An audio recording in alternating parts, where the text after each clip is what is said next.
17 মাসে আমাদের 17 বছরের বিষয় দেখা হয়ে গেছে। ভেঙে চুরে বলতে পারি না, কারণ আমি একজন প্রার্থী আর আপনারা ভুক্তভোগী।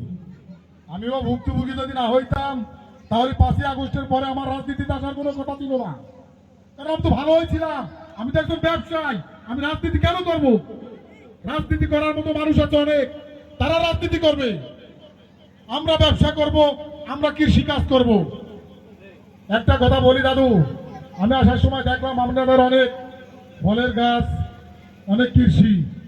আমিও আপনাদের মতো একজন গরিব কৃষি খেতে খাওয়া মানুষের সন্তান।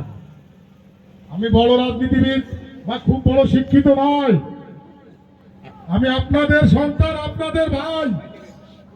আমি সবার কাছে অনুরোধ করব, যদিও এটা সংসদ নির্বাচন, কিন্তু আমি আপনাদের কাছে কিন্তু কোনো ভোট চাই না। তো আমি এমপি হতে চাই না। এমপি হওয়ার মতো অনেক যোগ্যতা সম্পন্ন লোক আছে, তারা যেগুলো আপনারা এই 17 মাসে ঠিক করেছেন।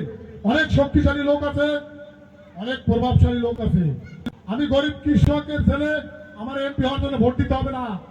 যদি আপনাদের গোলাম বানানোর জন্য ভোট দিতে পারেন, আপনারা আমার ভোট দিন। আমি এমপি হইতে চাই না, আপনাদের গোলাম হইতে চাই। নমস্কার। আমরা আছি তোমার সাথে, আমরা আছি তোমার সাথে। কোন মার্কা আছে?